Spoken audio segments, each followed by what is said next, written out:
Amma ba'd.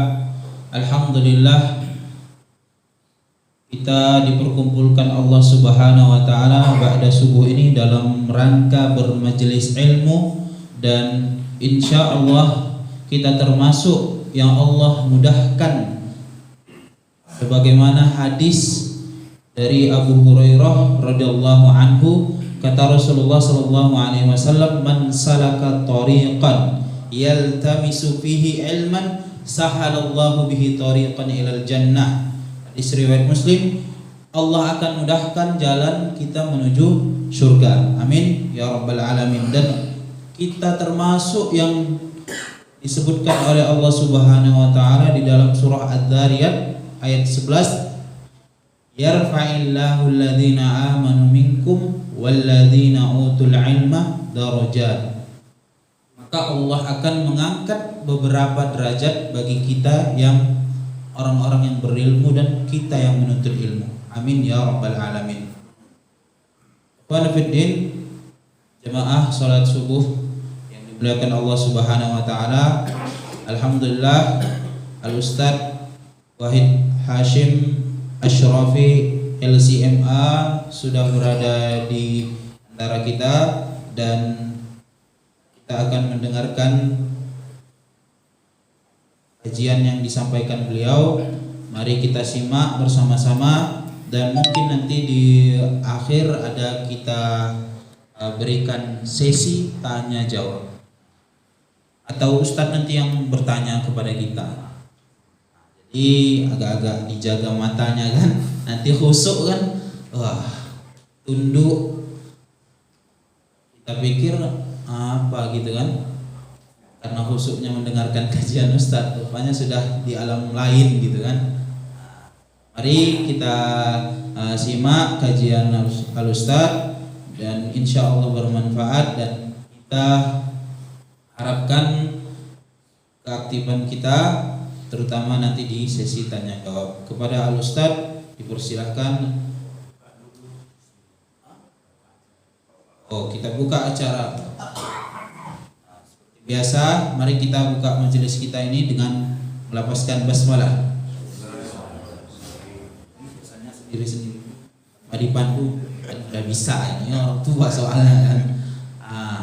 Selanjutnya kita berikan kepada Al-Ustadz, falyatafaddal mashkura wal ma'zur.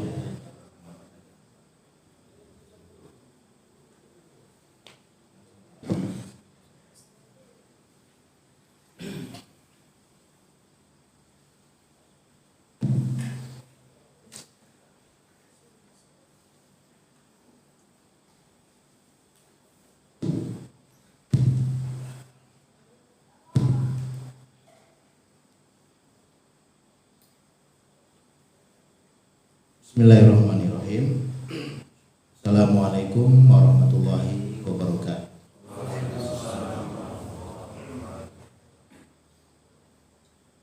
Alhamdulillah kita memuji Allah Subhanahu wa taala. Memuji Allah dengan sebanyak-banyak. Memuji Allah dengan setinggi.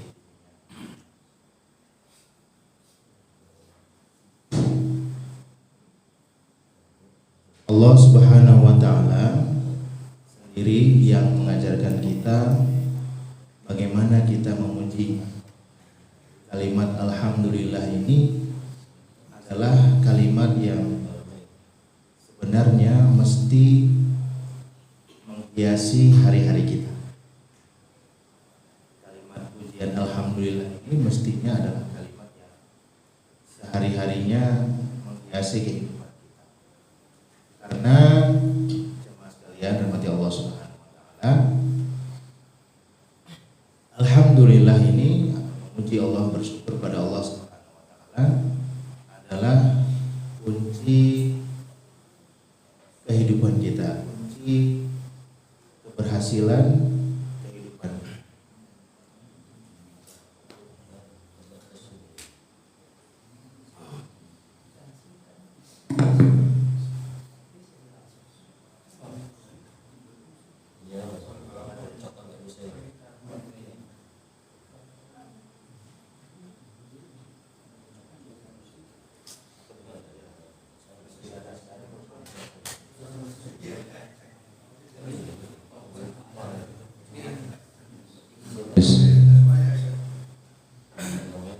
Tes. Bismillah ya.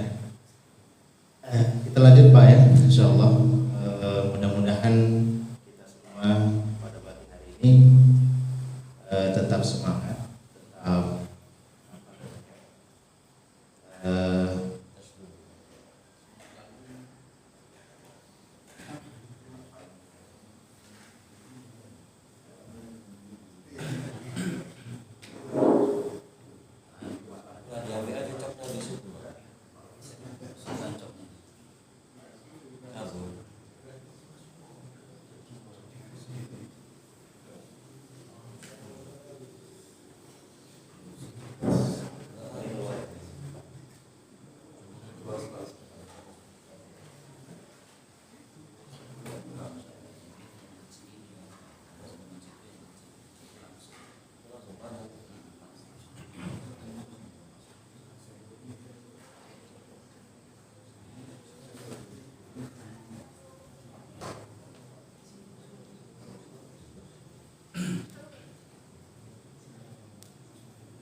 tes.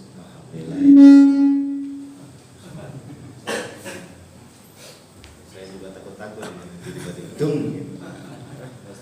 Udah ya. Bismillah. Masyaallah. Ya. Kalau dalam anak-anak kita itu dalam ada namanya pelajaran mahfuzun dan manjada wajada. Jadi harus usaha dulu ya. Harus usaha dulu baru wajadah, baru berhasil. Insyaallah ini mudah-mudahan usaha kita untuk supaya pada majelis hari ini kita berkumpul di sini, kita bisa mendapatkan manfaat, bisa mendapatkan keberkahan majelis, keberkahan ilmu ya. Dan usaha kita dari rumah kita kita menuju ke sini, kita sholat berjamaah menjadi pahala kebaikan si Allah Subhanahu wa taala. Amin ya rabbal alamin. Jamaah sekalian mati Allah Subhanahu wa taala. Tadi kita memuji Allah Subhanahu wa taala karena Allah Subhanahu wa taala adalah yang telah memberikan kita nikmat yang luar biasa. Nikmat yang tiada tara, yang mana dengan kita memujinya, dengan kita bersyukur kepadanya, Allah dengan janjinya ya, dengan janjinya kan innallaha la yukhliful mi'ad. Allah tidak pernah sama sekalipun mengingkari janji. Innallaha la yukhliful mi'ad. Allah akan tambahkan nikmatnya pada kita. Ya, Allah akan tambahkan kepada kita kenikmatan dan karunia dengan kita selalu memujinya dan selalu bersyukur. Mudah, alhamdulillah, ringan. Hanya dua kata, alhamdulillah. Alhamdulillah. Maka banyak sekali jamaah sekalian mati Allah Subhanahu wa taala, doa-doa harian yang diajarkan oleh Islam kepada kita itu diawali dengan apa? Alhamdulillah. Ketika kita makan, selesai kita makan apa kita baca?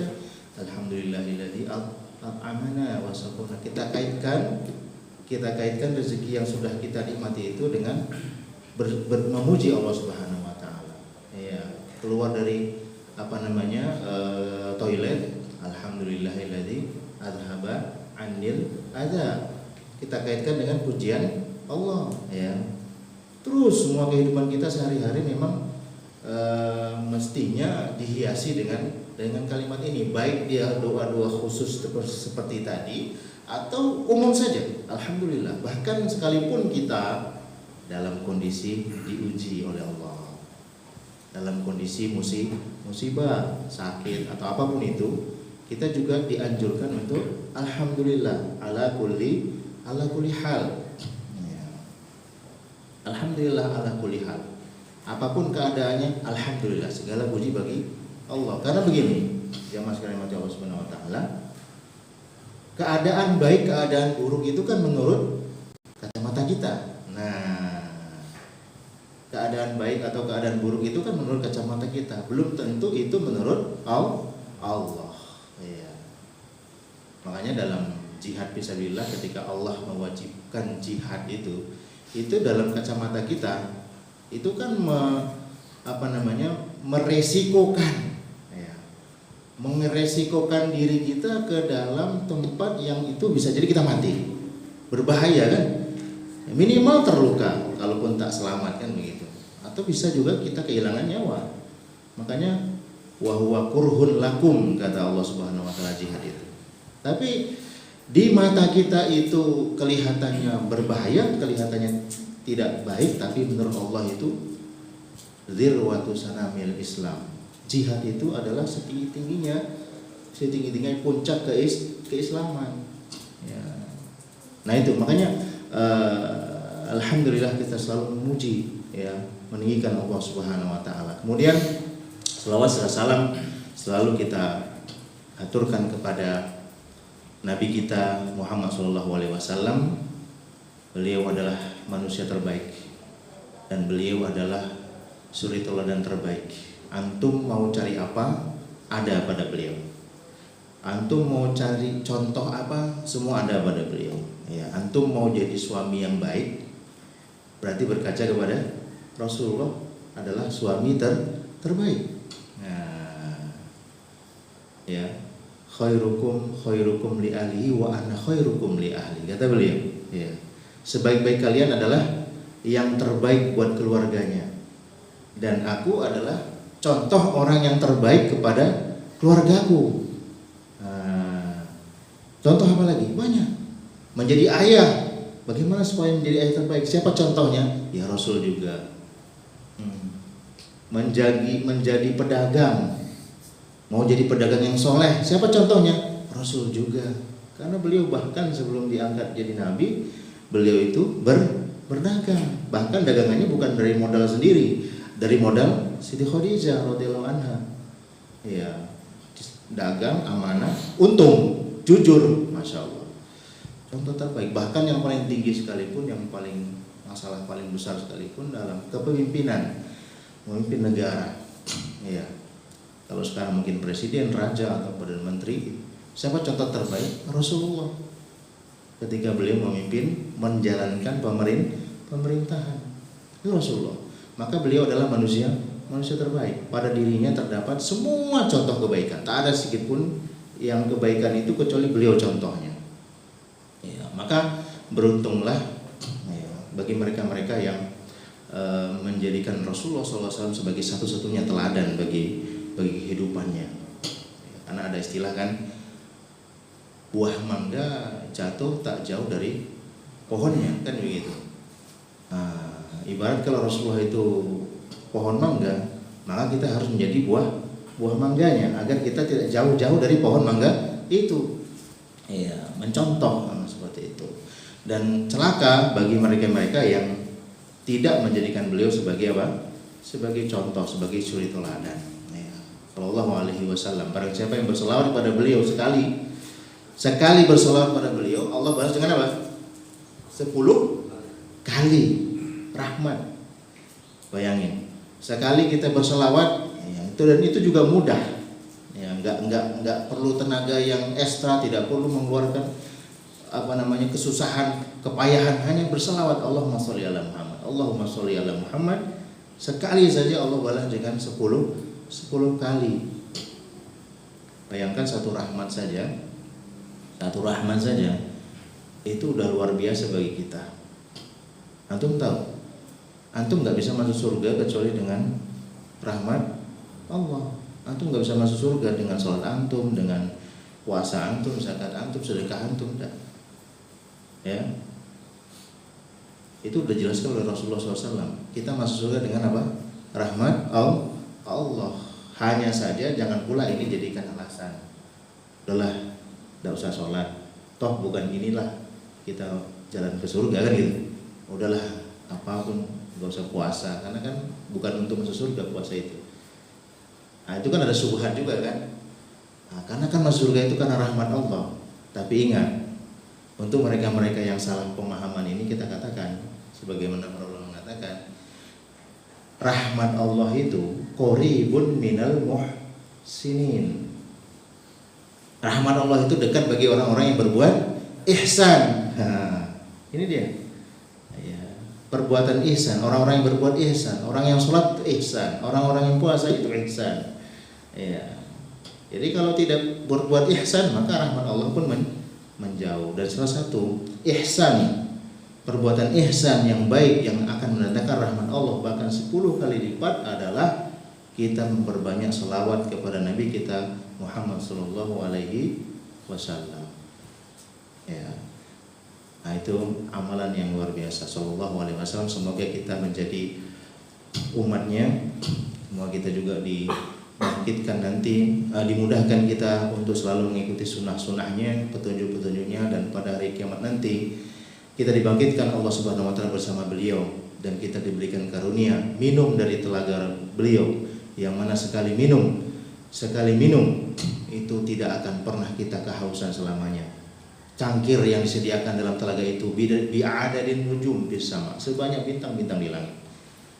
Maka yang tidak bisa minum dari itu adalah orang-orang yang celaka selamanya. Sallallahu alaihi wasallam.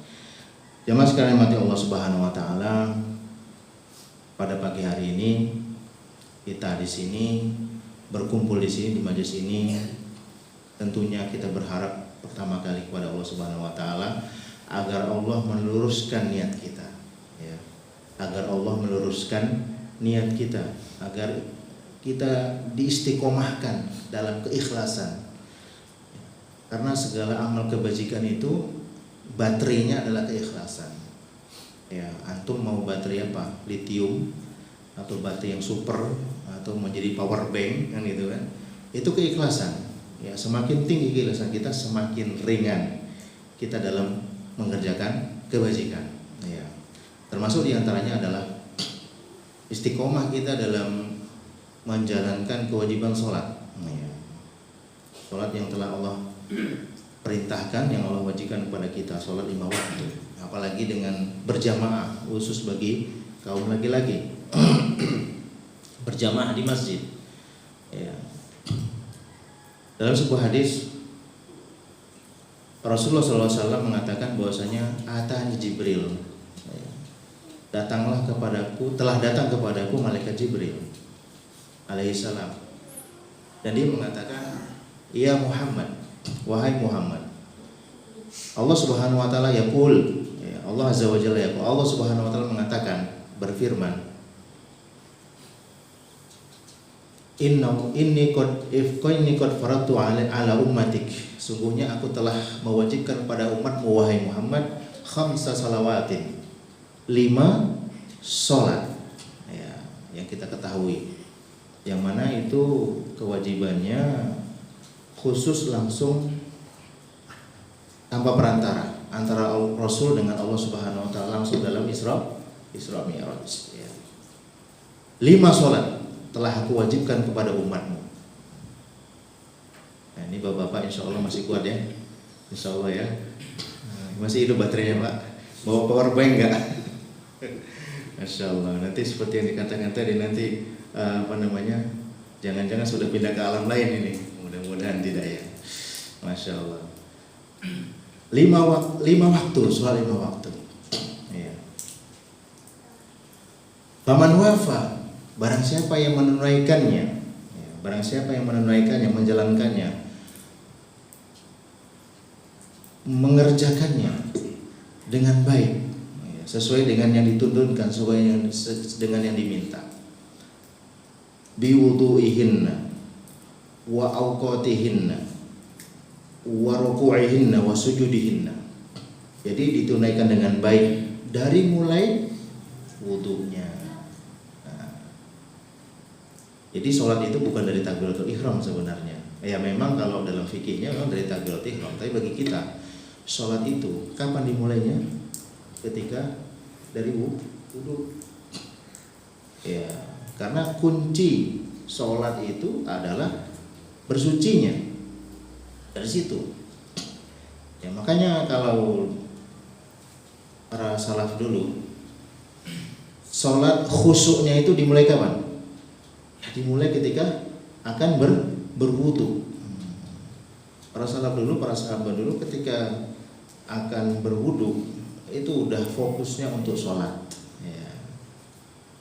Ini kebalikan dengan kita ya. Ketika sholat kita pun masih kepikiran, ini memang sulit memang ya. Kita semua Ketika sholat pun kita masih kepikiran urusan kita. Tapi para salaf dulu khusyuknya dimulai ketika akan berwudu. Ya, makanya kita disunnahkan untuk isbagul wudu. Ya, apa itu isbagul wudu? Menyempurnakan wudu kita, ya, sesuai yang diajarkan. Ya, dari mulai membasuh tangan, kemudian muka, kumur-kumur, kemudian masukkan air ke hidung, ya, tangan sampai siku, kemudian kepala, kaki, ya, itu isbagh.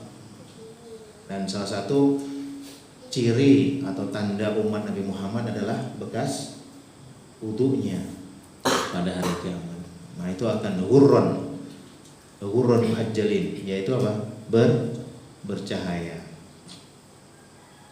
Jadi Allah Subhanahu wa taala menjadikan amal kebaikan itu ada bekasnya, di antaranya wudu. Jadi wudunya disempurnakan sesuai yang diajarkan. Bi wudu'ihinna wa awqatihinna. Waktunya juga diperhatikan, waktu-waktu sholatnya. Ya, makanya ketika Rasul ditanya, apa amalan yang paling afdol? Ya, antum ingat hadisnya mungkin ya. Ayu amalin afdol. Apa amal yang paling afdol? Ada 3 jawabannya. Di antaranya adalah as-sholatu ala waktiha. Sholat pada waktunya. Ya, artinya tidak diundur-undur, tidak dimolor-molorkan. Ya, sehingga waktunya semakin sempit. Wa na'udzubillah, waktunya semakin habis.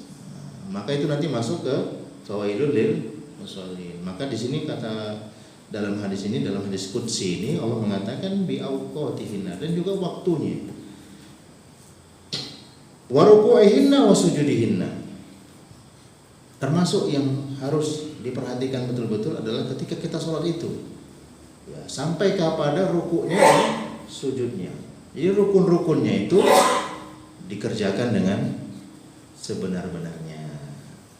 Makanya ketika ada salah seorang sahabat yang dalam fikih itu sering diberi julukan al-musi'u sholatuhu,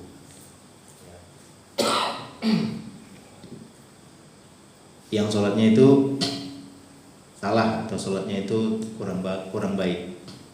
Jadi ketika Rasulullah bersama beberapa sahabat di masjid, ada seorang sahabat masuk sholat, kemudian setelah sholat dia datang untuk menyapa Rasulullah. Tapi Rasulullah mengatakan, irji fasolli fa innaka lam tusolli. Balik kamu, sholat lagi, ulangi, karena kamu tadi itu tidaklah sholat. Akhirnya diulangi lagi. Selesai dia ulangi, balik lagi ingin menyapa Rasulullah SAW. Balik kamu, sholat lagi, ulangi, karena tadi itu kamu belum sholat. Sampai berapa kali? 3 kali. Nah, yang ketiga kali sahabat ini udah angkat tangan. Wahai Rasulullah, saya tidak bisa sholat kecuali yang tadi yang saya kerjakan. Tolong ajari saya, tolong perbaiki saya. Ya, bagaimana yang betul? Makanya Rasul mengatakan, kalau kamu sholat maka berdirilah, kemudian takbiratul ihram, bacalah Fatihah, kemudian ketika kamu rukuklah kamu sampai kamu mutmainnah. Ya, tumakninah. Apa itu tumakninah? Tenang. Ya, tumakninah itu aslinya tenang. Artinya ruku itu dikerjakan dengan sempurna. Jadi kalau ruku itu sampai benar-benar begini sifatnya, ya, sifat ruku itu sampai betul-betul lurus ini punggung sampai ke kepala ini, ya. Maka kerjakanlah seperti itu. Kemudian apa yang kita baca di situ kita baca dengan sempurna. Ya. Selesai itu maka berdirilah i'tidal sampai tatma'inna qa'iman, hatta tatma'inna qa'iman, sampai kamu berdiri sempurna. Kemudian sujudlah sampai kamu sujud dengan tumakninah. Wasjud hatta tatma'inna sajidan. Terus duduklah sampai kamu mutmainnah, tumakninah ketika duduk, dan kerjakanlah itu semua dalam sholatmu. Artinya apa? Sholatnya bukan sholat patok ayam, buru-buru, enggak. Jadi khususnya rukuk dan sujud. Ya. Biruku'ihinna wa sujudihinna. Tunaikanlah rukuknya itu dan tunaikanlah sujudmu itu dengan sebaik-baiknya. Jadi kalau dari mulai tadi wudu waktunya, kemudian ketika mengerjakan sholatnya kita sempurnakan dengan baik. Apa janji Allah? Kata Allah Subhanahu wa taala di sini, aku memberikan dia janji, ya, baginya atasku, kata Allah, janji akan memasukkannya ke dalam surga. Kana lahu 'indi ahdun bi an udkhilahul jannah. Baginya janjiku akan aku masukkan ke dalam apa? Surga. Maka jamaah sekalian mati Allah Subhanahu wa taala, kunci surga itu ya setelah ketauhidan. Setelah kita betul-betul akidah kita betul, ketauhidan kita pada Allah betul, tidak ada syirik, tidak ada ini. Yang keduanya adalah sholat, itu kunci surga. Ya. Baik bagaimanapun, banyak pun amalan kita, ya, ibadah kita, kebajikan kita, kalau sholatnya nggak benar, itu akan tersandung, tidak bisa masuk surga. Kenapa? Karena dalam hadis ini Allah mengatakan kelanjutannya, barang siapa di antara umatmu yang ada kurangnya di sholat itu, ya, naqasa minha syai', ada kurangnya, maka tidak ada baginya dariku janji. Maka tidak ada baginya dariku janji, tidak ada jaminan. Nah, ini dia. Nah, ini bahayanya. Jadi Allah tidak beri jaminan kepada kita kalau kita ada yang kurang dari tadi yang disebutkan. Kata Allah, insya'a adzabtuhu wa insya'a ghafartu lahu. Kalau aku mau, kalau aku berkehendak, aku azab dia, kalau aku berkehendak, aku ampuni dia. Jadi tidak pasti. Tidak pasti, 50-50 kalau dikatakan. Nah, ini kan bahaya. Ya. Jamaah sekalian mati Allah Subhanahu wa taala. Maka ketika sholat kita baik, maka seluruh amal ibadah kita akan menjadi baik. Karena Allah mengatakan sholat itu tanha anil fahsya'i wal munkar.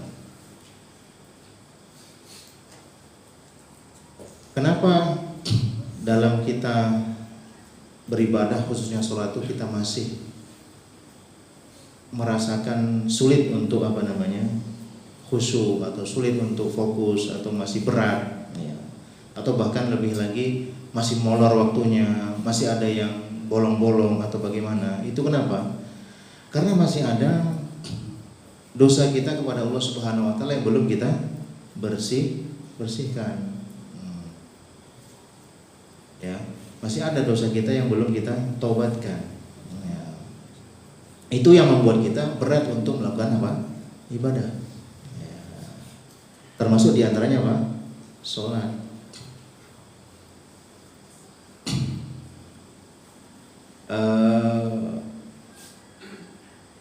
Ada mungkin yang kita lihat, ya. Ini mungkin ada kaitannya, cuman kita agak lari sedikit. Mungkin kita juga pernah lihat fenomena seperti ini atau ucapan seperti ini. Ada orang yang kita lihat pendosa, atau tidak sholat lah katakan, atau pelaku maksiat. Tapi kita lihat orangnya sehat-sehat aja, orangnya juga usahanya baik, usahanya bagus, sukses, ya. Dunianya sukses, keduniaannya, ya, bisnisnya lancar, tapi dia pelaku maksiat atau dia meninggalkan kewajiban di antara sholat. Nah, itu bagaimana? Para sahabat dulu mengatakan, ya, ulama kita mengatakan, jamaah sekalian mati Allah Subhanahu wa taala, ketika kita membuat dosa, ketika kita berbuat dosa, bermaksiat, Allah Subhanahu wa taala akan memberikan kita balasan, akan memberikan kita hukuman.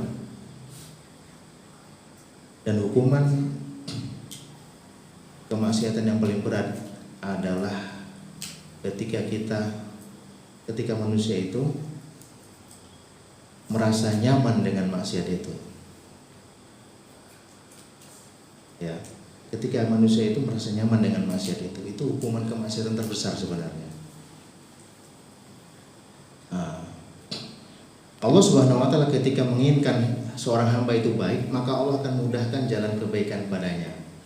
Makanya mungkin kita pernah merasakan enak gitu, mudah untuk melangkah ke masjid, mudah untuk membaca Quran, kayak dorongannya itu kuat gitu, mudah untuk qiyamul lail, mudah untuk puasa, mudah untuk ini. Kenapa? Karena Allah Subhanahu wa taala menginginkan kita kebaikan. Ketika Allah menginginkan kita menjadi baik, Allah akan mudahkan semua kebaikan kepada kita. Nah, ini wajib kita syukuri. Tapi sebaliknya, ketika Allah menginginkan seorang hamba itu keburukan, maka akan dimudahkan dia ke jalan kemaksiatan, ya, ke jalan kemungkaran. Makanya ketika seorang itu layu bali, tidak lagi peduli dia mau sholat, mau tidak sholat, ya, dan dia merasa aman, ini sebenarnya hukuman Allah. Ya, ini sebenarnya hukuman Allah yang paling berat. Jadi kalau seorang itu berbuat dosa tapi merasa menyesal, sebenarnya itu ada kasih sayang Allah di situ. Nah, ya, Allah masih sayang kepada kita. Ya. Makanya jemaah sekalian rahmati Allah Subhanahu wa taala, di sini perlu ya kita kembali merenungi dan berharap, ya, berdoa banyak-banyak pada Allah Subhanahu wa taala agar kita jangan pernah sekali-kali ya luput dari kasih sayang dan rahmat Allah Subhanahu wa taala, agar kita jangan pernah sekali-sekali ditumpukan atau disandarkan pada diri kita sendiri, ya. Selalu dibimbing oleh Allah Subhanahu wa taala. Ketika Allah sudah melepas kita, ini yang kita perlu hati-hati dan waspadai. Jadi kalau ada yang kurang dari itu, ada yang tidak sempurna, ada yang hilang dari apa yang sudah diwajibkan pada kita tadi dari hadis ini, maka itu di bawah masyiatullah, ya, di bawah kehendak Allah. Kalau Allah berkehendak akan dia azab, kalau Allah berkehendak akan dia ampuni, dan kita tidak tahu kehendak mana yang akan kita dapatkan. Memang seorang itu selama dia mukmin, nah ini dia fadilah atau keutamaan la ilaha illallah, ya. Selama dia mukmin, selama dia sudah bersyahadat la ilaha illallah, ya, beriman kepada Allah, maka walaupun dia diazab oleh Allah dalam neraka, maka azabnya itu tidak kekal, ya, tidak kekal, nanti akan dikeluarkan, ya. Jadi apa fungsi azab itu bagi seorang mukmin? Untuk membersihkan apa? Membersihkan dosa-dosanya. Jadi neraka itu bagi seorang mukmin adalah salah satu pembersih dosa. Beda dengan orang-orang kafir, itu sebagai tempat yang di tempat tinggal. Ya, neraka itu sebagai tempat tinggal bagi mereka. Tapi kalau kita orang mukmin itu sebagai pembersih dosa. Cuman kan pertanyaannya, apakah kita mau yang level itu kan, itu kan? Apakah kita mau dirinso dulu kan, itu kan? Apakah kita mau dibersihkan di situ dulu? Apakah kita kuat? Begitu. Jadi kalau kita punya harapan pada Allah itu, ya kita minta yang lebih tinggi. Jadi sebenarnya kan ada level yang paling tinggi yang disediakan bagi orang mukmin, masuk ke dalam surga tanpa hisab. Itu paling tinggi. Jadi nggak ditanya-tanya, tidak ditimbang, amalnya tidak ditimbang. Kenapa tidak ditimbang? Nah, semuanya amal baik. Ya, karena timbang pun pasti baik semuanya. Maka dia langsung masuk surga tanpa hisab. Apakah orang-orang yang sudah ditentukan oleh Rasulullah SAW atau orang-orang yang masuk surga tanpa hisab sudah ditentukan oleh Allah Subhanahu wa taala? Jawabannya apa? Tidak. Ya. Jadi orang-orang yang masuk surga tanpa hisab itu orang-orangnya belum ditentukan. Artinya masih terbuka. Siapapun dari umat Muhammad ini bisa masuk dalam golongan orang-orang yang masuk surga tanpa hisab. Jadi kalau kita punya harapan, kita berharap untuk menjadi golongan yang ini. Bagaimana kita masih pelaku dosa, banyak kesalahan, banyak maksiat? Allah kasih jalan juga. Apa itu? Taubat. Ya. Bertaubat. Karena taubat itu adalah salah satu yang bisa menghapus dosa tanpa bekas. hilang dosa itu. Ya. Banyak-banyak bertaubat. Nah, bagaimana dengan ya? Taubat lagi, terus bertaubat pada Allah Subhanahu wa taala. Bahkan Rasul sendiri mengajarkan bahwasanya beliau sendiri yang sudah diampuni dosanya yang lalu dan yang akan datang, itu kata beliau beristighfar dan bertaubat pada Allah sebanyak 70 kali lebih, bahkan dalam riwayat lain 100 kali. Itu Rasulullah. Ya. Rasulullah. Nah, kita seharusnya lebih daripada itu. Kenapa? Karena kita tidak ada jaminan seperti jaminan yang beliau peroleh. Ya, maka ketika kita ingin menjadi golongan orang yang masuk surga tanpa hisab, tanpa azab, maka banyak-banyaklah bertaubat. Ya, tentunya taubat sesuai yang rukun-rukun yang seperti dijelaskan oleh Imam Nawawi rahimahullah, beliau mengatakan apa? Menyesal, ya, menyesal, taubat yang diiringi dengan penyesalan atas dosa yang telah kita lakukan, kemudian berjanji kepada Allah Subhanahu wa taala untuk tidak kembali kepada dosa itu. Dan tentunya kalau dia berkaitan dengan manusia dikembalikan hak-hak orang lain itu. Jadi ini yang bisa menjadikan kita masuk surga tanpa hisab, tanpa azab. Tentunya di bawah itu ada juga masuk surga tapi melalui hisab. Ya, kan itu. Masuk surga melalui hisab. Tapi hisab itu ada dua. Hisab yasir, hisaban yasiro, atau hisaban asiro. Hisab yang payah dan hisab yang mudah. Ya. Bagaimana mendapatkan hisab yang mudah ini, hisab yang ringan ini adalah ketika kebaikan kita itu timbangannya mengalahkan keburukan kita. Sehingga pertanyaan-pertanyaan itu tidak banyak. Itu bayangin di pada masa itu segitu banyak umat manusia, dari awal manusia sampai akhir manusia itu ditanyai satu persatu. Ya. Antum lihat ketika antrian BBM atau antrian beli gas itu udah luar biasa capek, kita ngantrinya panjang kan gitu kan. Nah, itu bagaimana antrian seluruh umat manusia dari awal manusia sampai akhir manusia. Itu semuanya dihisab satu persatu, itu semuanya ngantri satu persatu dengan kondisi mahsyar yang seperti itu. Itu pun kita udah dikasih apa? Dikasih keringanan apa? Umat Muhammad itu yang pertama. Ya, umat Muhammad itu antrian yang pertama. Tapi umat Muhammad itu jumlahnya berapa? Banyak. Makanya bersyukurlah ya. Ya, kalaupun kita dihisab, mintalah supaya dihisab kita itu hisab yang ringan, yang mudah. Ya, tidak banyak dipertanyakan. Ya, karena kalau hisabnya itu banyak kali pertanyaan, banyak yang dipertanyakan dan itu sulit rasanya, maka ini tadi yang tahta masyiatillah tadi, yang di bawah kehendak Allah seperti dalam hadis tadi. Kalau Allah berkehendak, Allah ampuni dia. Kalau Allah berkehendak, Allah akan azab dia. Nah, ini ketika kebaikan kita itu beratnya melebihi keburukan kita, atau kebaikan dan keburukan itu timbangannya sama. Ya. Jadi kalau kebaikan dan keburukan itu timbangannya sama, itu saja sudah celaka kita. Ya, artinya sudah mengkhawatirkan. Kecuali kalau Allah Subhanahu wa taala dengan kasih sayangnya memberikan kita pilihan ampunan tadi. Nah, kalau tidak, maka akan dijebloskan dulu kemana? Ke dalam neraka tadi. Untuk supaya catatan-catatan dosa-dosa dan kemaksiatan yang telah dilakukan tadi itu dibersihkan di sana. Ya. Sampai nanti pada masanya Allah Subhanahu wa taala ketika melihat itu sudah bersih,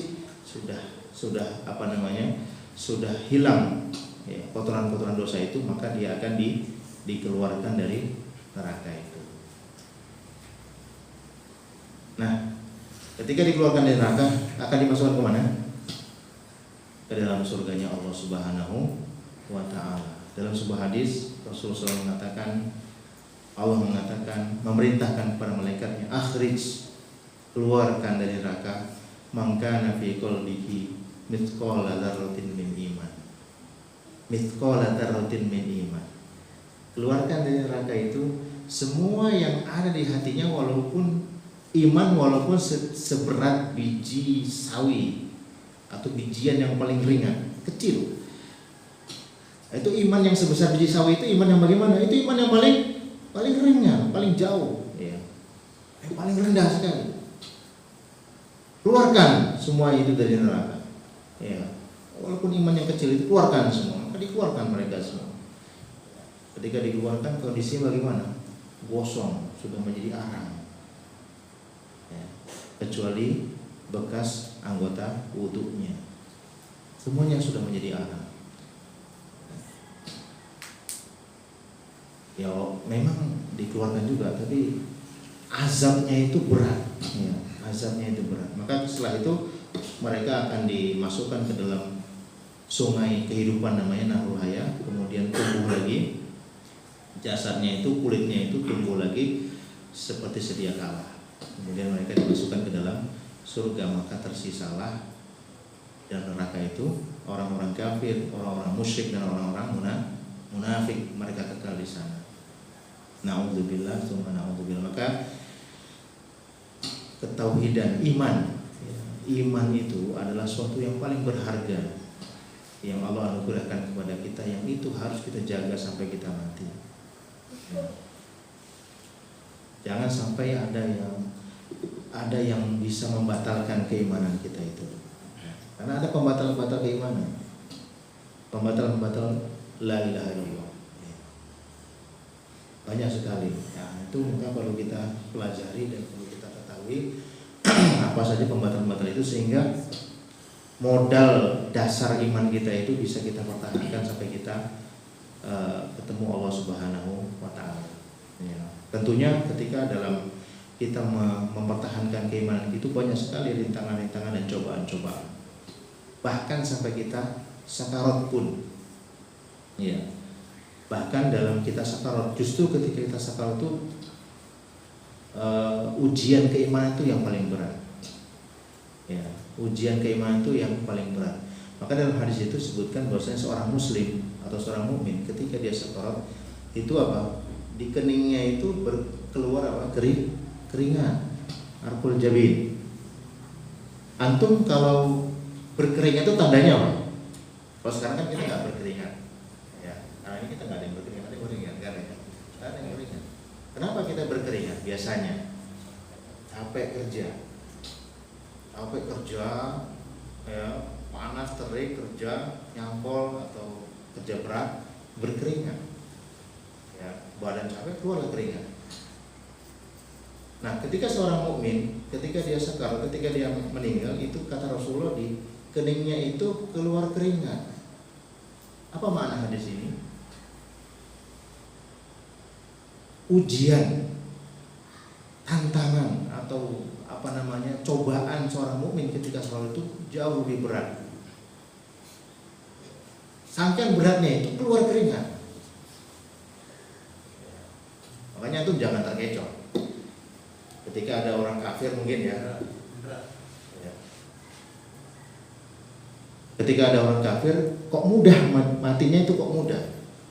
Kemudian kita melihat ada orang mukmin kok matinya susah. Ya. Kok matinya sulit, kok matinya berat, kok ujiannya berat sekali. Itu jangan terkecoh. Karena apa? Semua yang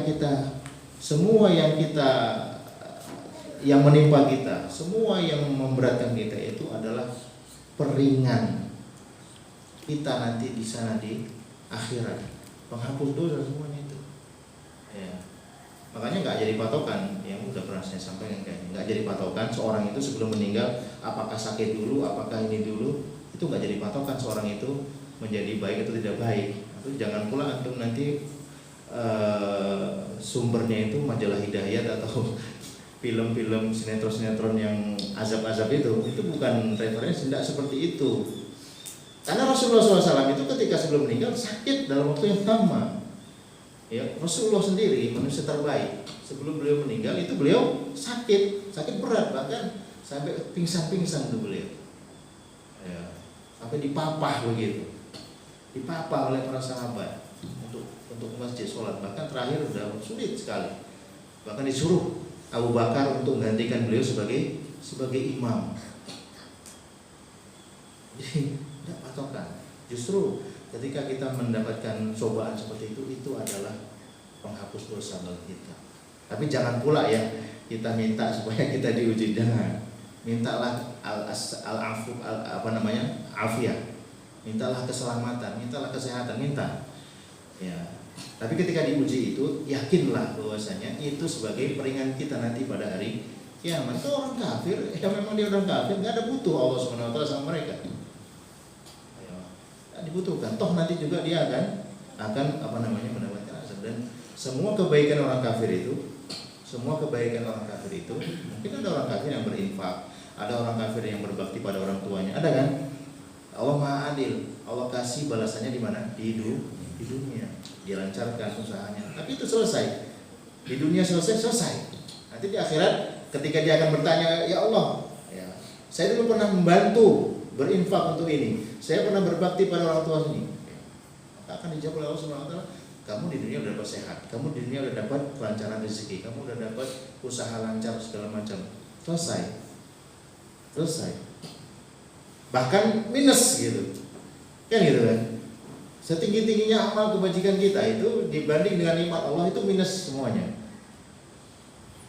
Makanya kita modal tadi, kita sebagai orang mukmin, modal utama kita iman tadi itu. Modal kita iman tadi. Makanya Rasul SAW itu menegaskan bahwasanya lan yadkhulul jannah hadukum bi amali. Tidaklah salah satu di antara itu masuk surga karena amalnya. Wala anta ya Rasulullah, dan tidak pula engkau ya Rasulullah. Iya, maksud saya. Kecuali Allah Subhanahu Wa Taala melingkupiku, menaungiku dengan rahmatnya.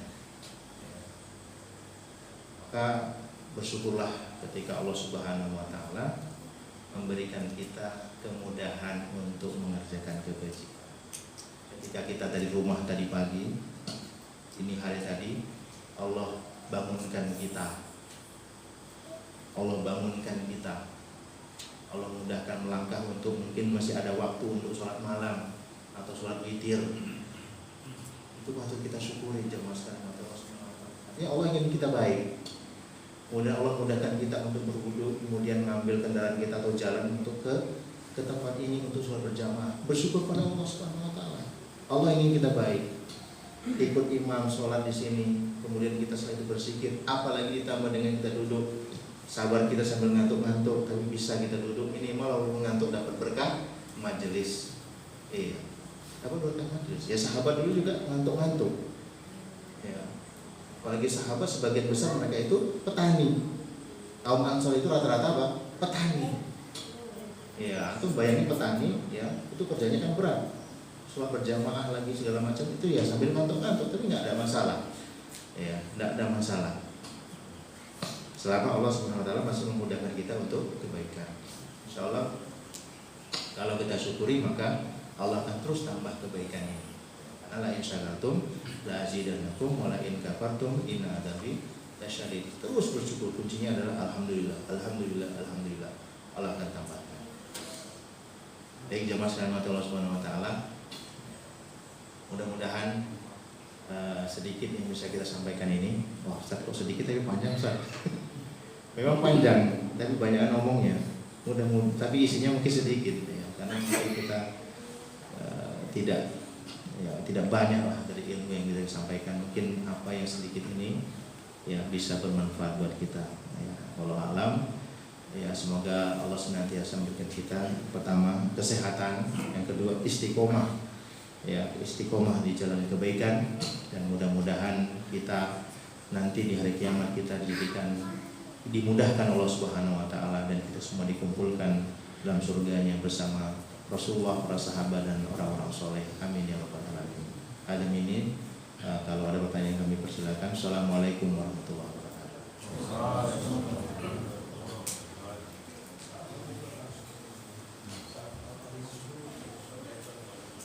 Ayo dipersilakan bapak-bapak, mungkin ada yang ingin ditanyakan.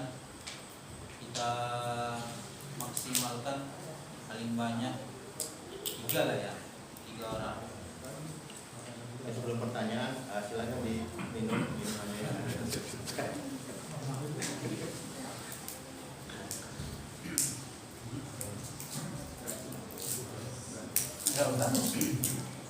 Assalamualaikum warahmatullahi wabarakatuh. Tadi mengenai hisab yaitu hisab yang mudah dan hisab yang yaitu yang dipersulit. Bagaimana hubungannya dengan surat Al-Zalzalah yang terakhir? Wa may ya'mal mithqala dzarratin khairan yarah wa may ya'mal mithqala dzarratin syarran yarah. Di situ setiap perbuatan dosa akan dilihatnya dan perbuatan yang baik juga akan dilihatnya. Apakah yang dilihatnya itu yang diampuni ada juga masuk dalam catatan kita di hisab itu? Karena di situ ada taubatan nasuha. Taubatan nasuha adalah yang mendapatkan ampunan dari Allah. Jadi penjelasannya, kalaulah kemaksiatan dosa itu diampuni oleh Allah, apakah masuk dalam hisab tersebut? Jadi hubungannya dengan surat Al-Mudaththir, kadzalika yudhillu may yasha wa yahdi may yasha.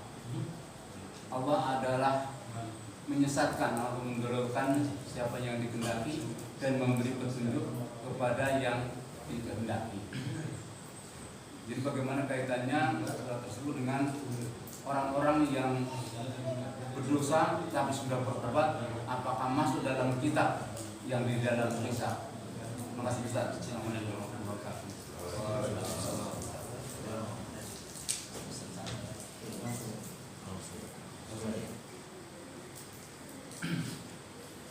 Bismillah, alhamdulillah, wassalatu wassalamu ala rasulillah wa ala alihi wa sahbihi wa mawala ma ba'du. Jazakumullah khair atas pertanyaannya. Allah Subhanahu wa taala telah menugaskan malaikat yang mencatat semua yang kita kerjakan, semua yang kita katakan, semua yang ada dari kita itu semua dicatat oleh malaikat dalam kitab, yang mana kitab itu la yughadiru shaghiratan wala kabiratan illa ahsaha. Tidak ada sedikit pun, sekecil pun apapun amalan atau ucapan atau sebesar apapun, semuanya tercatat di situ. Ya. Yang ini akan menjadi bukti, ya, nanti ketika kita pada hari kiamat, sehingga kita tidak bisa menyangkalnya. Ya. Jangankan itu, nanti pada hari kiamat pun Allah akan jadikan tangan kita, kaki kita, hidung, mata, dan semuanya itu bisa berbicara, menjadi saksi pada kita. Ya, nasallahu alaihi wa semoga Allah mengampuni kita semua. Jadi di dalam surah itu Allah menegaskan bahwasanya tidak ada satupun yang luput dari ilmu Allah Subhanahu wa taala. Baik itu kebaikan, baik itu adalah keburukan. Ya. Kebaikan dan keburukan sekecil apapun tidak ada yang luput dari Allah Subhanahu wa taala. Tidak ada yang lepas dari catatan amal kita. Bagaimana dengan taubat? Taubat inilah salah satu senjata pamungkas yang akan menutupi, ya, dan akan menghilangkan dosa-dosa yang pernah kita lakukan. Makanya di antara nama Allah itu Afun, Al-Afu, ya. Kemudian di antara nama Allah juga Al-Ghafur atau Al-Ghafir dan Ghaffar. Itu nama Allah Subhanahu wa taala. Ya. Apa beda afu dengan ghufran? Afun dengan ghufran, mana lebih tinggi, afun atau ghufran? Ghafaro itu adalah menutupi. Asli katanya menutupi, ditutup. Ada dia tapi ditutup. Ya, ditutup. Itu kata ghafaro. Adapun afun itu, al-afu itu adalah menghilangkan sehingga tidak lagi bekasnya. Nah, dari sini mana yang lebih tinggi? Al-afu. Makanya di antara doa yang kita bacakan ketika Lailatul Qadar sebagaimana ditanyakan oleh Aisyah radhiyallahu anha kepada Rasulullah, apa yang aku baca wahai Rasulullah kalau aku temu Lailatul Qadar? Bacakanlah Allahumma innaka afuwun tuhibbul afwa fa'fu anni. Ya, kenapa Rasul milih ini? Karena afuun itu lebih tinggi daripada ghafarun tadi. Hilang tanpa bekas. Hilang tanpa bekas. Ya. Jadi ketika kita bertaubat, ketika kita kembali kepada Allah Subhanahu wa taala, bagaimana dosa kita? Masih tercatat. Tapi semua itu tidak dibuka oleh Allah Subhanahu wa taala. Tidak. Ya. Makanya tadi hisabnya itu menjadi hisab, kalaupun dihisab, hisabnya itu ringan. Ya. Bahkan dalam sebuah riwayat ketika seorang hamba dipertanyakan, kamu melakukan ini, ya wahai Allah. Kamu melakukan ini, ya wahai Allah. Iya wahai Allah. Semua diakui. Semua dosa diakui. Semuanya diakui. Tidak ada yang dipungkiri. Enggak ada yang bisa memungkiri. Ya. Walaupun ada hamba-hamba Allah yang lain yang memungkiri apa ketika dihisab itu. Nanti didatangkanlah saksi. Ya, ditanya saksi. Ya, di antaranya adalah umat-umat sebelum Nabi kita itu, umat-umat Nabi yang lain itu ditanya apakah sudah disampaikan kalau Nabi kalian? Belum. Maka ditanyakan nabinya, wahai Nabi, apakah kamu sudah sampaikan? Sudah. Siapa saksi kamu? Nabi itu ditanya, siapa saksi bahwasanya kamu sudah menyampaikan pada umatmu? Itu umat Nabi Muhammad. Nah, ketika ada hamba itu ditanya, semua mau diakui. Apa kata Allah? Pergilah. Semua itu sudah aku ampuni. Semua itu sudah aku ampuni. Subhanallah. Maka ada satu hadis namanya hadis bitokoh. Wah, ini hadis luar biasa ya. Ini bukan fadilah, ketinggian kalimat la ilaha illallah. Ada seorang hamba ketika dibuka timbangan amalnya, diperlihatkanlah keburukannya itu. Sepanjang mata melihat itu semuanya keburukan. Ya, sepanjang mata melihat itu semuanya keburukan. Maka Allah Subhanahu wa taala, coba lihat lagi, cek lagi, perintahkan para malaikat, lihat apakah masih ada di dalam kebaikannya itu ada tersisa. Ternyata setelah lihat ada bitokoh. Apa itu bitokohnya mas? Itu punya KTP kan, punya ATM kan, itu namanya bitokoh. Kalau dalam bahasa yang sekarang, kartu kecil, chip kecil. Ya, KTP antum muat di dompet itu karena saking kecilnya. Di KTP itu ada nama antum, alamat segala macam, golongan darah. Di situ tertulis, di tokoh itu tertulis la ilaha illallah. La ilaha illallah. Hamba tadi itu udah celaka, udah merasa celaka ini. Karena semuanya sepanjang catatannya itu ketika ditarik begitu, belum tahu lihat bon itu kan ketika dari mesin itu tagihan itu bukan panjang kan. Ini bagaimana kalau itu adalah keburukan semua isinya, sampai sepanjang mata memandang itu keburukan. Udah celaka, hamba itu udah celaka ini. Dalam perhitungan hamba yang dihisab itu celaka. Jadi ambil Allah perintahkan lihat tadi itu ada ditemukan di tokoh la ilaha illallah, taruh dalam timbangan kebaikan. Yang tadi keburukan yang sebesar gunung Uhud tadi yang panjang dari itu semuanya kalah beratnya dengan apa? La ilaha illallah. Semua tercatat.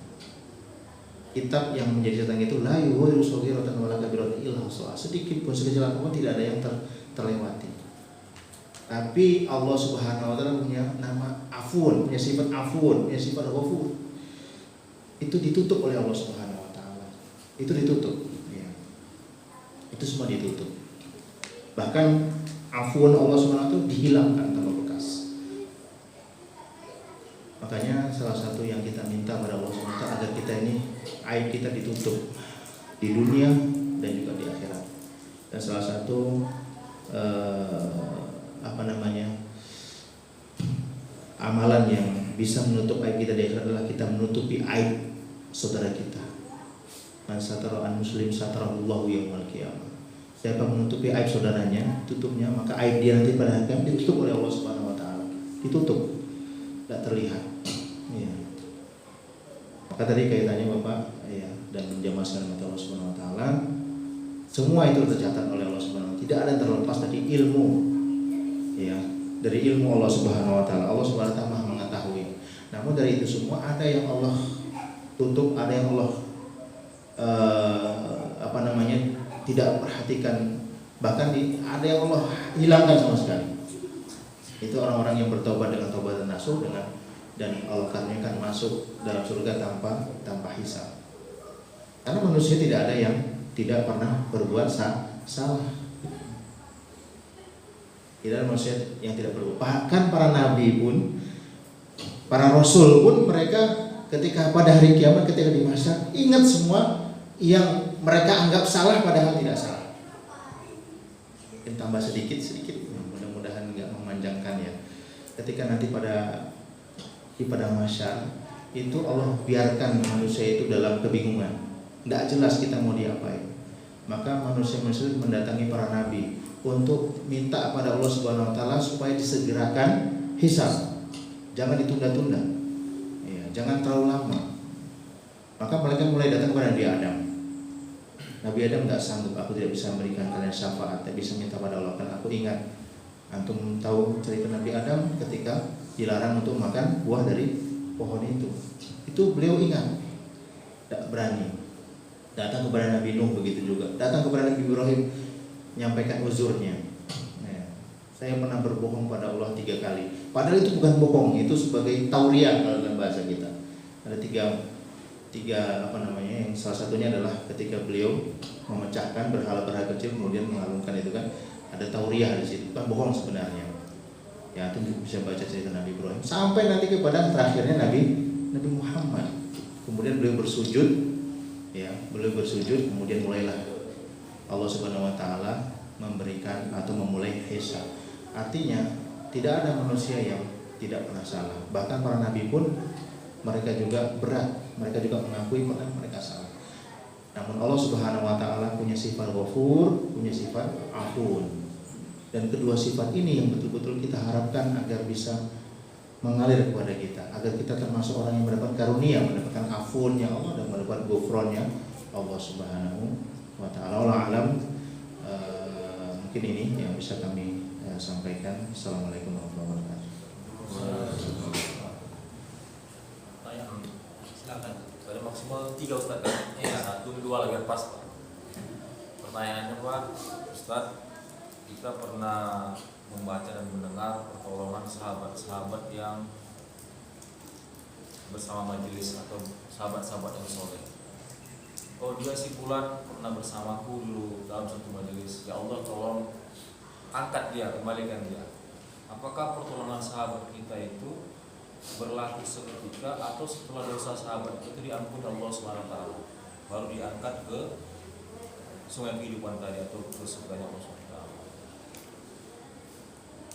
Kemudian yang kedua disampaikan tadi, kesempurnaan sholat diawali dari wudunya. Ada orang-orang yang sakit sehingga menyebabkan dia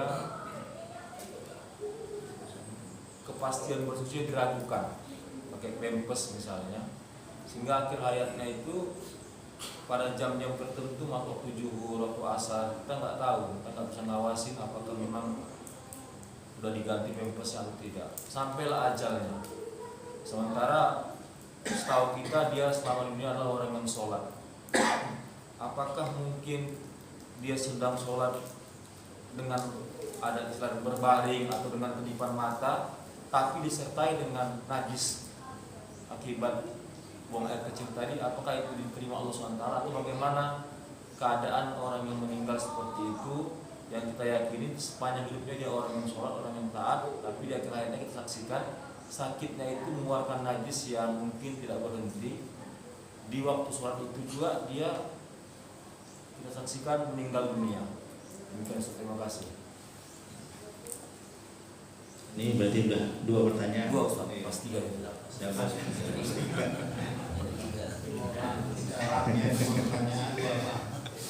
Rangkuman ya, rangkum. Alhamdulillah wassalatu wassalamu ala Rasulillah wa ala alihi wa sallam. Untuk yang pertama mengenai tadi seorang sahabat yang yang menolong sahabatnya pada hari kiamat itu sebenarnya dalam tema syafaat. Ya, syafaat artinya apa tuh syafaat? Yaitu syafaat memberikan kebaikan kepada orang lain yang disebut dengan orang yang bersyafaat. Itu artinya syafaat. Ingin kebaikan kepada orang lain. Ya. Dalam urusan dunia umpamanya, antum di sekolah Muhammadiyah umpamanya, SD Muhammadiyah, udah selesai pendaftaran umpamanya kan, ada satu anak atau satu orang tua punya anak pengen daftar juga tapi udah tutup. Akhirnya orang tua ini mendatangi kepala sekolah karena kenal, Pak tolonglah anak saya satu aja Pak masukkan. Sehingga kepala sekolah kasihan, kemudian ya dia lihat anak ini baik, bagus akhlaknya, bagus ininya, ya udahlah nggak apa-apa masuk aja Pak anak ini, ya walaupun udah terlambat daftarnya udah tutup. Ini namanya syafaat, memberi syafaat namanya.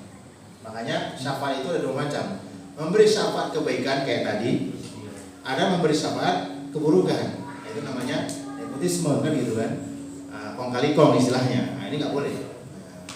Nah, kalau yang memberi syafaat kebaikan maka akan mendapat kebaikan, memberi syafaat keburukan maka akan dapat bagian keburukan juga. Nah itu.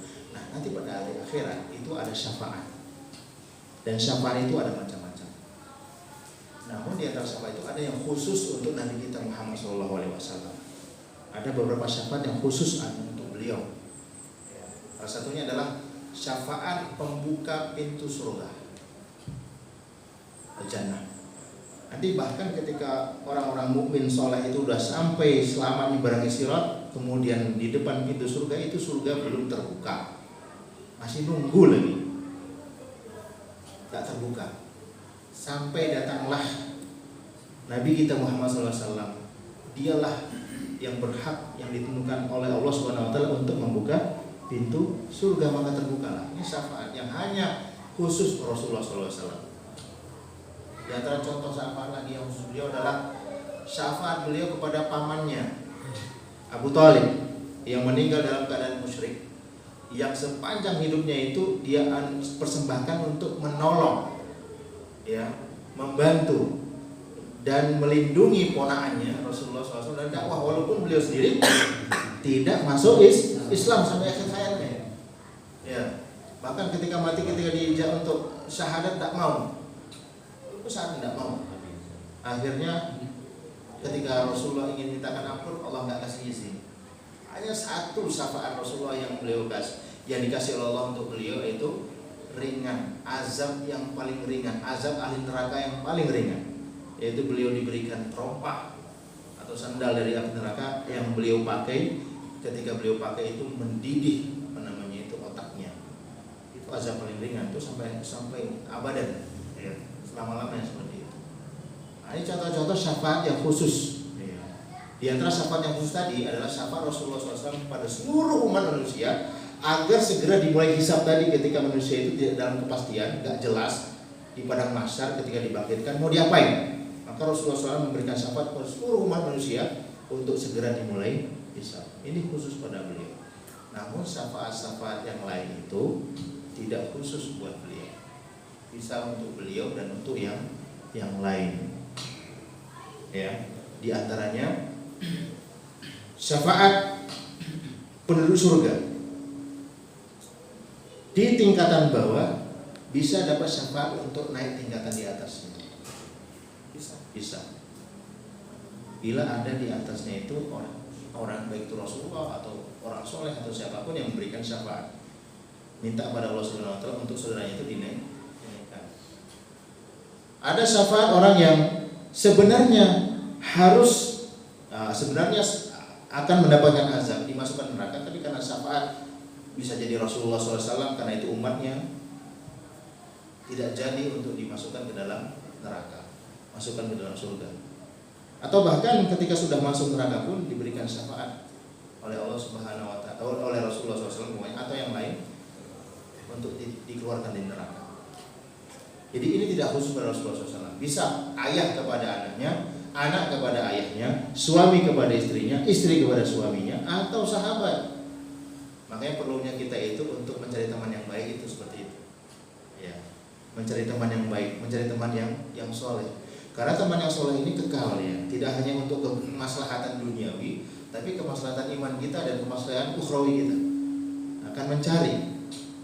Ya. Al-akhillau yawma idzin ba'duhum li ba'din aduwwun ilal muttaqin. Kawan-kawan, ya, perkawanan, persahabatan itu nanti pada hari kiamat itu akan saling menjadi permusuhan. Karena setiap orang itu akan menjadikan istrinya sebagai gadainya, ya, anaknya sebagai gadainya, kan itu sebagai apa seperti itu. Ini jadikan tamengnya. Tapi kecuali orang-orang yang bertakwa. Kecuali orang-orang yang bertakwa, kata Allah Subhanahu wa taala. Karena orang yang bertakwa itu akan saling menguatkan, akan saling minta diberikan syafaat. Ya. Makanya betul tadi yang dibilang itu dalam pertanyaan itu, orang yang soleh akan mencari sahabat-sahabatnya dulu ketika di dunia sama-sama dalam kebaikan. Mana sahabatku yang dulu begini-begini, wahai Allah. Ya, kalau dia di neraka, dia akan minta pada Allah untuk diampuni dan dikumpulkan bersama di surga. Kalau dia di surga yang paling bawah, dia akan minta pada Allah supaya dikumpulkan bersama dia di tingkatan surga yang tinggi bersama. Seperti itu. Ini namanya syafaat. Ya, Allah anugerahkan kepada nabi kita, kepada nabi-nabi yang lain, dan juga kepada orang soleh, dan juga kepada malaikat. Ya, para malaikat juga memberikan syafaat. Dan yang paling tinggi daripada itu, yang melebihi itu semua tadi, ghufran, keampunan Allah Subhanahu wa taala dan kemaafan Allah Subhanahu wa taala itu jauh lebih tinggi juga. Itu semua ada. Ya, itu semuanya ada. Jadi insya Allah benar yang aku katakan tadi, orang yang soleh akan mencari sahabat-sahabatnya dulu sama-sama berbuat kebajikan di dunia. Kemudian yang kedua tadi, kesempurnaan wudu, ya. Kesempurnaan wudu tentunya adalah proses, ya. Semua itu proses. Kita sama-sama belajar, kita sama-sama berusaha untuk mempelajari ilmunya dan mengamalkannya, ya. Karena memang sempurna yang 100% itu sulit, perlu dengan pembelajaran. Bagaimana dengan orang-orang yang dalam keadaan uzur, ya, dalam keadaan sakit atau dalam keadaan halangan, sehingga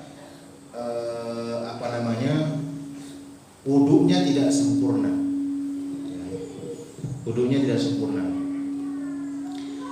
Jamaah sekalian Allah Subhanahu wa taala, ini adalah orang-orang yang pengecualian, ya.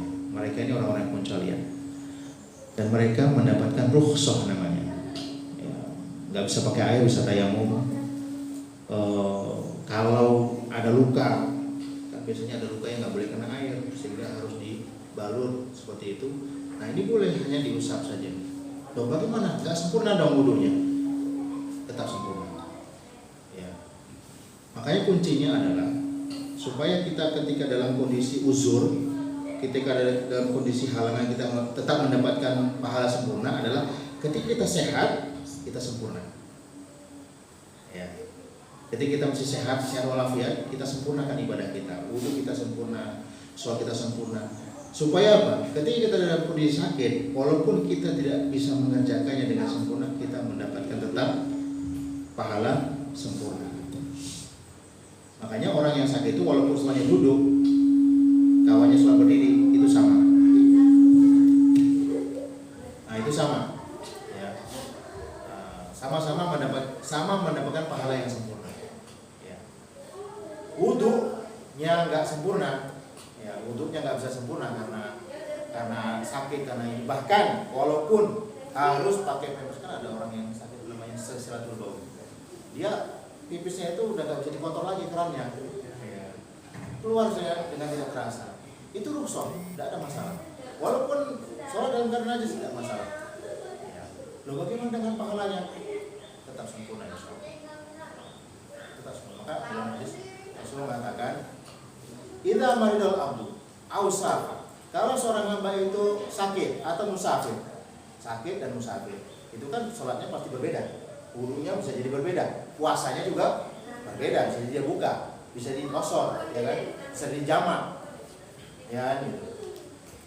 Sakit bisa jadi waktunya tertunda kan itu kan. Kutiba lahu minal ajri, akan ditulis baginya pahala sempurna sebagaimana dia kerjakan ketika sehat dan mukim. ketika dia sehat dan ketika dia tidak musafir. Itu kalau kita selama kita mungkin kita menjaga kesempurnaan ibadah kita. Allah akan catat kita ketika kita dalam halangan, Allah catatan sempurna. Bagaimana pula dengan sholat ketika perang itu? Bahkan ketika perang sengit, itu sholatlah kamu walaupun dalam keadaan kamu menunggang kuda, kamu berlari, kamu berhadapan dengan musuh, sholatlah kamu semampumu. Itu kan udah gak ada rukunnya lagi tuh, udah gak ada sujudnya lagi tuh. Ya, jangan wudhu, badan penuh darah kita sendiri atau najis semua kan gitu kan. Tetap sholat. Bagaimana? Tetap sempurna. Tetap sempurna. Ya. Makanya kalau kita terbiasa sholat jamaah yang pahalanya 20 derajat, tiba-tiba kita sakit nggak bisa ikut sholat jamaah, tetap dapat 20 derajat walaupun sholatnya di rumah. Walaupun di rumah sholatnya sambil berbaring, tetap dapat 27 derajat. Apa kuncinya? Selama kita sehat, kita istiqomah sholat berjamaah. Tapi kalau kita nggak pernah sholat jamaah, ketika kita sholat di rumah ya, sakit pun ya nggak dapat pahala jamaah. Kenapa? Selama sehat kita tidak menjaga sholat jamaah dan begitu seterusnya. Kemudian bisa dipahami. Wallahu a'lam. Assalamualaikum warahmatullahi wabarakatuh. Syukran jazilan wa jazakumullahu khairan jazak kepada Al-Ustaz atas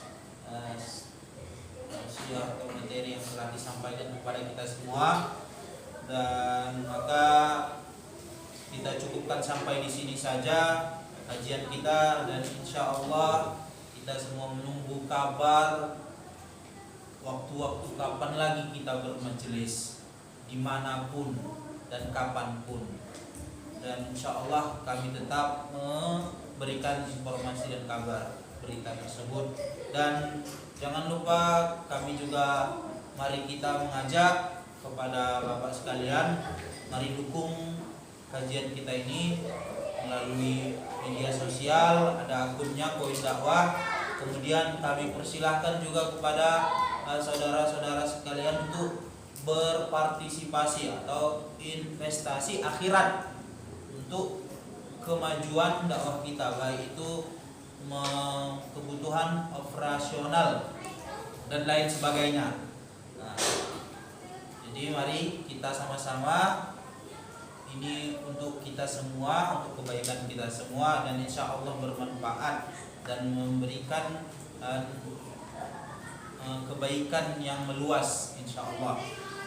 Alhamdulillah, marilah kita tutup majelis ilmu kita ini dengan lafaz hamdalah. Dan kami beritahukan setelah ini ada dari muhsinin kita penyediaan fatur sarapan pagi. Alhamdulillah dari muhsinin yang kita tidak sangka-sangka dan tidak duga. Dan kami informasikan juga setelah sarapan nanti kita harapkan kita bertakziah kepada kediaman rumah Pak Mangkuto. Nah, mari kita berikan kebahagiaan taklim kepada keluarga ahli bait, ahli musibah. Mari kita bertakziah, meramaikan. Yang mungkin kalau yang lain ada malam atau lain-lain sebelumnya, mari kita pagi ini ringankan langkah untuk bertakziah. Sekian dan terima kasih, dan kami mohon ampun kepada Allah dan mohon maaf kepada saudara-saudara sekalian, mungkin ada